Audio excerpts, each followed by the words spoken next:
யோகா மட்டும் பண்ணிட்டா சரியாயிடுமானா இல்லை. சிங்கிள் லெக் அதை வந்து ப்ரெஷர் இன் அப்டமன், அதுக்கப்புறம் slowly rise up then down, இந்த மாதிரி பேட்டர்னில் தான் பெடல் பண்ணுறோம். சாப்பிடும்போது focus on your food.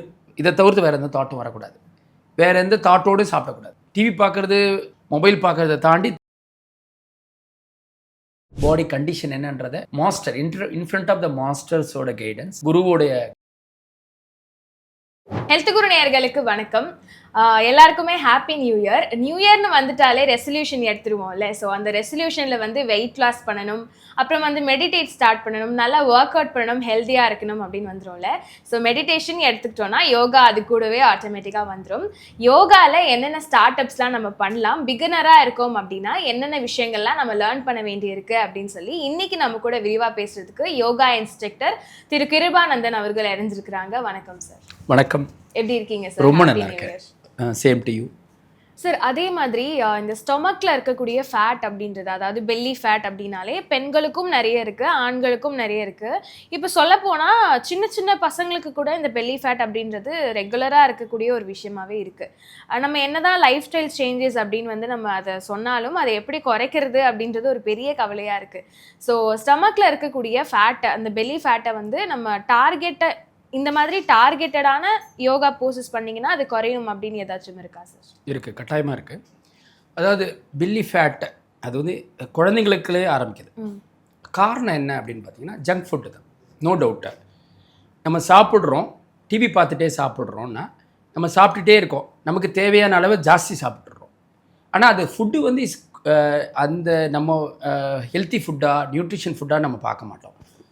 Example பார்த்திங்களா, சிப்ஸ் எடுத்துக்கிறோம், சம்திங் ஆயில் ஐட்டம்லாம் எடுத்துக்கிறோம், நிறைய ஃபில் பண்ணுறோம். அதாவது அப்டமினை ஃபில் பண்ணுறது ஃபுட்டு கிடையாது. அது வந்து ஃபஸ்ட்டு ரீசன் வந்து ஏன் இதை வந்து நான் இப்போ ஃபுட்டை பற்றி இதோட கனெக்ட் பண்ணுறேன் அப்படின்னா, இப்போ நான் ஆசனங்கள் சொல்லிவிடுவேன், நீங்கள் பண்ணிவிடுவீங்க, சரியாயிடும். திருப்பியும் ப்ராப்ளம் வரும்ல. அப்போ திருப்பி நம்ம ஃபுட்டுக்குள்ளே தான் நம்ம வந்து கண்ட்ரோல் பண்ணணும். லைஃப் ஸ்டைல் பேட்டர்ன் வந்து என்ன தான் மாற்றினாலும் சொல்கிறத விட கட்டாயம் மாற்றணும். அதோடு சேர்த்து யோகாவும் நம்ம அதோட கண்ட்ரோல் பண்ணணும். இது ரெண்டும் சேர்ந்தால் மட்டும்தான் சொல்யூஷன் கிடைக்கும். நீங்கள் வெறும் யோகா மட்டும் பண்ணிட்டா சரியாயிடுமானா இல்லை. இப்போ 10 நாள் டாக்டர்கிட்ட போயிட்டு ஏதோ ஒரு மெடிசன் கொடுக்குறாரு, சரி பண்ணிடுறாங்க. திருப்பியும் டாக்டர்கிட்ட போகிறோம், ஏதோ ரீசனுக்காக போகிறோம், ஏன்னா அது வந்து கண்டினியூவாக வந்துட்டுருக்கு. அதே மாதிரி தான் நம்ம யோகா வந்து ஒரு 10 நாள் பண்ணிவிட்டு, இல்லை உபாசனம் அப்படின்னு சொல்லிட்டு கோடை வாசஸ்தலங்கள் என்ன பண்ணுவாங்க தெரியுங்களா, 21 டேஸ் போயிடுவாங்க. மொபைல்லாம் கூட தள்ளி வச்சுட்டு போய் உட்காந்துட்டு யாரோட கனெக்ட் ஆகக்கூடாது, அப்படியே உட்காந்துருவாங்க. ரொம்ப நல்லா இருந்தது, அற்புதமாக இருந்தது, பேசி இன்டர்வியூலாம் கொடுப்பாங்க. அந்த 21 டேஸ் மட்டும்தான் ஹாப்பியாக இருந்திருப்பாங்க. 22nd 25th அப்புறம் திருப்பி பழைய லைஃப் ஸ்டைலுக்குள்ளே வந்துடுவாங்க. அப்போ அந்த பேட்டர்னை வந்து ஏன் நம்ம லைஃப்பில் லாங் ஃபாலோ பண்ண முடியல, இப்போ அதுக்கு தான் நம்ம இந்த விஷயங்கள் நம்ம பேசுகிறோம். அதனால் ஆசனங்கள் அப்படின்னு எடுத்துக்கிட்டால் பாத சஞ்சாலனம், இது வந்து அற்புதமாக பீகார் ஸ்கூல் ஆஃப் யோகா புத்தகத்தில் இருக்குது.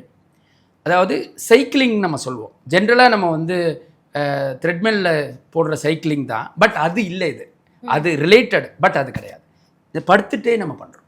சைக்கிளிங்கை படுத்துட்டு பண்ணால் எப்படி இருக்கும் அந்த கான்செப்டே, ஆனால் சிங்கிள் லெக்கில் முதல்ல பண்ணுறோம். ஓகே, கால் பெடல் பண்ணுற மாதிரி. பெடல் அந்த கால் பெடல் எப்படி பண்ணுறோன்னா, முதல்ல clockwise, anticlockwise, single leg முதல்ல. அதை வந்து ப்ரெஷர் இன் அப்டமன், அதுக்கப்புறம் slowly rise up then down, இந்த மாதிரி பேட்டர்னில் தான் பெடல் பண்ணுறோம். இந்த பெடல் எப்படி பண்ணுறோம், வேகமாக இல்லை, ப்ரீத்திங்கோட பண்ணுறது.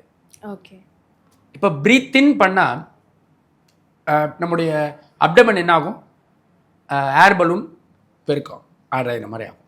ப்ரீத் அவுட் பண்ணால் ஸ்ட்ரிங் ஆகணும். இந்த கான்செப்டை மைண்டில் வச்சுங்க. அது மாதிரி ப்ரீத் இன் ப்ரீத் அவுட்டோட பெடல் பண்ணுறோம். இது ஒரு 10 to 20 கவுண்ட்ஸ், சிங்கிள் லெக்கு, அப்புறம் 2 லெக்கும் சேர்த்து பண்ணுறது, clockwise, anticlockwise. இனிஷியலாக 10 கவுண்ட்ஸு, அதுக்கப்புறமா 20 கவுண்ட்ஸ். இது ஒரு மெத்தட் மூலமாக பில்லியை கண்ட்ரோல் பண்ணலாம். ஃபேட் ரிடக்ஷனுக்கு ரொம்ப ஹெல்ப்ஃபுல்லாக இருக்கும். ரெண்டாவது, ஏற்கனவே சொன்னதில் இன்னும் கொஞ்சம் அட்வான்ஸ் லெவல் உத்தான பாதாசனம். அது எப்படி பண்ணுறோன்னா கொஞ்சம் டஃப்பு தான், ஆனால் பண்ணலாம். அபோவ் கிரவுண்ட் லெவலில் லெக்கை ரைஸ் பண்ணுறது, above ground level just rise பண்ணிக்கணும். எவ்வளோ செகண்ட் முடியும், 5 second or 3 seconds or 10 seconds, அப்படியே வச்சிடணும். இது ஒரு 10 டைம்ஸ். அபோவ் கிரவுண்ட் லெவலுக்கு அப்புறம் 45 டிகிரி, ஓகே, அது ஒரு 10 second or 5 second or 3 second வச்சிடணும். அதுக்கப்புறம் 90 டிகிரி. இது மாதிரி ஸ்டெப் பை ஸ்டெப்பாக நம்ம வந்து ப்ராக்டிஸ் பண்ணும்போதும் வில்லி வந்து நிச்சயமாக குறைஞ்சிரும். நிச்சயமாக அந்த அன்வான்ட் ஃபேட் நம்ம வந்து பார்க்கலாம். இது எல்லாமே ஆசனங்கள் மூலமாக சரி பண்ணலாம். அடுத்தது நான் சொன்னது வந்து இது ப்ராக்டிஸை கொண்டு வந்துட்டு ஃபுட்டோடு இதை கனெக்ட் பண்ணுறோம். ஏன்னா இதை வந்து வெறும் ஆசனம் பண்ணிட்டு போயிட்டீங்கன்னா திருப்பி ப்ராப்ளம் க்ரியேட் ஆகும். அதனால் நம்ம என்ன செய்கிறோன்னா, எப்போ நல்லா பசிக்குது அப்போ தான் நம்ம சாப்பிடணும். அப்போ பசி எடுத்தால் தான் சாப்பிடணுங்கிற ஒரு தாட்டு. சாப்பிடும்போது ஃபோக்கஸ் ஆன் யுவர் ஃபுட்டு. இதை தவிர்த்து வேறு எந்த தாட்டும் வரக்கூடாது. வேறு எந்த தாட்டோடு சாப்பிடக்கூடாது. டிவி பார்க்குறது, மொபைல் பார்க்குறத தாண்டி தாட் இருக்குது, அதுவும் ஒரு மைண்டு வந்து ஃபோக்கஸ் கிடையாதுல்ல. அப்போ அதனாலேயும் நமக்கு வந்து ஃபுட்டு வந்து சரியாக செரிமானம் ஆகாது. அதனாலேயும் நமக்கு இந்த இஷ்யூ வருது. எவ்வளோ நிறைய சாப்பிட்ருவோம், எவ்வளோ சாப்பிட்றோன்னு தெரியாது. இந்த பில்லி வந்து எதனால் அதிகமாகுது, எதனால் ரொம்ப ஃபேட்டியாக இருக்குன்னா, நம்ம பசிக்காத போது சாப்பிடும்போது அதற்கான செக்ரிகேஷன் இல்லாமல் போயிடுது வயிறு. அதனால தான் அந்த செக்ரிகேஷன் எப்போ வருதோ அது வரைக்கும் அது அப்படியே அந்த ஃபுட்டை வந்து பார்ட்டிகல்ஸ் அந்த வயிற்றில் உள்ள அப்படியே படிஞ்சிருது. அதுக்கப்புறமா அதனுடைய சுரப்பிக்கு தகுந்த மாதிரி நம்ம உணவு இல்லைன்னா அது அப்படியே கொழுப்பாக மாறிடுது. இதுதான் கொழுப்புக்கான அடிப்படை காரணம். இதை முதல்ல தெரிஞ்சுக்கிறோம். அதுக்கப்புறம் தான் இதை எப்படி குறைக்கலாம் அப்படின்னு நம்ம பார்க்கலாம். அந்த அடிப்படையில் தான் நம்ம ஃபுட்டு எடுத்துக்கிறோம். நான் சொன்ன மாதிரி இப்படி உட்கார்ந்துருக்கோம் எல்லாருமே. இப்போ டைனிங்கில் உட்கார ஆரம்பிச்சிட்டோம். யாருமே ஃப்ளோரில் உட்கார்றதில்ல. அப்படி உட்காராத போது என்ன ஆகும் அப்படின்னா, நம்ம கீழே குனிஞ்சு சாப்பிட மாட்டோம். தட்டு இப்படி வச்சுட்டு சாப்பிட்றோம். பஃபே சிஸ்டம் வந்துருச்சு. எங்கே போனாலும் ஸ்டாண்டிங்கில் சாப்பிட்றோம். இதெல்லாமே is a not good, bad practice தான். அப்போ நம்ம என்ன பண்ணலான்னா, ஜஸ்ட் இப்படி சேரில் உட்காந்தா கூட பரவாயில்ல, அது ஒன்றும் பெரிய அநாகரிகம் கிடையாது. ஏன்னா நம்ம வந்து ஹெல்த்துக்காக பண்ணுறோம். இது மாதிரி நம்ம வந்து சம்மணம் போட்டு அமரணும். சேர்லேயே டைனிங்கில் உட்காந்தா கூட பிரச்சனை இல்லை. இப்படி கீழே குனிஞ்சு சாப்பிட்றோம். தட்டு கிட்டக்க போகணும். தட்டை கையில் எடுத்துகிட்டு சாப்பிடக்கூடாது. இதெல்லாம் பண்ணும்போது உங்களுக்கு அந்த பில்லி வந்து இடிக்கும் ஒரு லெவலுக்கு அப்புறம். அதுக்கப்புறம் ஸ்டாப் பண்ணிடுவோம். அப்போ உணவு வந்து எவ்வளோ எடுத்துக்கணும் அப்படின்னு பார்த்தீங்கன்னா, பாதி அளவு தான் எடுத்துக்கணும், ரொம்ப இல்லை, ஆஃப். அது எப்படிங்கிறது நமக்கு அளவு எப்படி தெரியும்னா, கீழே குனிஞ்சு நிமிரும்போது தெரியும். மீதி 1/4 பங்கு வந்து நீர், இன்னொரு 1/4 பங்கு வந்து என்னன்னா எம்டியாக விட்டுறணும். இந்த அடிப்படையிலையும் நம்ம வந்து இந்த யோகாவை பண்ணும்போது மோர் பெனிஃபிட். சார், அதே மாதிரி இப்போ ஓவர் வெயிட் இருப்பாங்க, அதாவது ஒபிசிட்டி அப்படின்னு சொல்லக்கூடிய நிறைய பேர் இருப்பாங்க. அவங்களுக்கு வந்து யோகா பண்ணனா குறையும் அப்படின்னு சொல்லி அவங்க ஒரு யோகா ஸ்டார்ட் பண்ணுறாங்க அப்படின்னா என்னென்ன மாதிரி போஸ்டர்ஸ் அவங்க பண்ணணும்? அண்ட் நம்ம ஓவர் வெயிட் இருக்கவங்க யோகா பண்ணுறது சேஃபா? ஏற்கனவே சொன்ன மாதிரி தான், யோகா ஓவர் வெயிட் இருக்கிறவங்க பண்ணலாம். அவங்கள செல்ஃபாக ப்ராக்டிஸ் பண்ணக்கூடாது. ஏன்னா அவங்களுக்கான பாடி கண்டிஷன் என்னன்றதை master in front of the மாஸ்டர்ஸோட கைடன்ஸ், குருவோடைய கைடன்ஸோடு பண்ணணும். அப்படி பண்ணும்போது சேஃபாக பண்ண முடியும். சில ஆசனங்கள் வந்து டஃப்பாக இருக்கும்.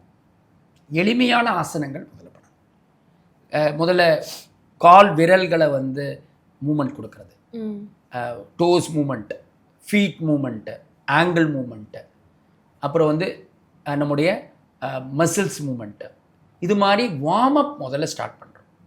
அவங்களுக்கு எடுத்த உடனே ஆசனங்கள் போயிடக்கூடாது. வார்ம் அப் ஆசனானே தனி டாபிக் இருக்குது. இதை வந்து வேதாத்ரி மகரிஷி அவர்கள் வந்து அதுவே ஒரு 15 to 20 நிமிஷம் அதை பற்றி விளக்கம் கொடுக்குறாரு. ஓகே, எளிய முறையில் தான் நம்ம தொடங்குறோம். ஏற்கனவே இந்த சேனல் பற்றி சொல்லும்போது ரொம்ப எளிய முறையில் போய் எல்லா மக்களுக்கும் போய் சேரணும். அதனால் உடல் எடை அதிகமாக இருந்தாலும் அவர்கள் வந்து பண்ணலாம். எளிய உடற்பயிற்சிகள் மூலமாக தான் செய்யணும். அது மூலமாக படிப்படியாக அவங்களுடைய பயிற்சிகள் வந்து முதல்ல ஃப்ளெக்சிபிள் ஆகிடுவாங்க. அதுக்கப்புறம் தான் நம்ம ஆசனங்களில் இன்டர்மீடியட், பேசிக்லேருந்து அப்புறம் இன்டர்மீடியட், அப்புறம் அட்வான்ஸ், அப்புறம் தான். சார், யோகா பற்றின நிறைய விஷயங்கள் வந்து மக்களுக்கும் சரி எங்களுக்கும் சரி சொல்லியிருக்கீங்க. எங்களோட அரங்கத்துக்கு வந்ததுக்கு ரொம்ப நன்றி சார். வாழ்க வளமுடன். இந்த அற்புதமான வாய்ப்பினை நல்கிய ஹெல்த் குரு சேனலுக்கு மனமார்ந்த நன்றிகள். வாழ்க வளம்.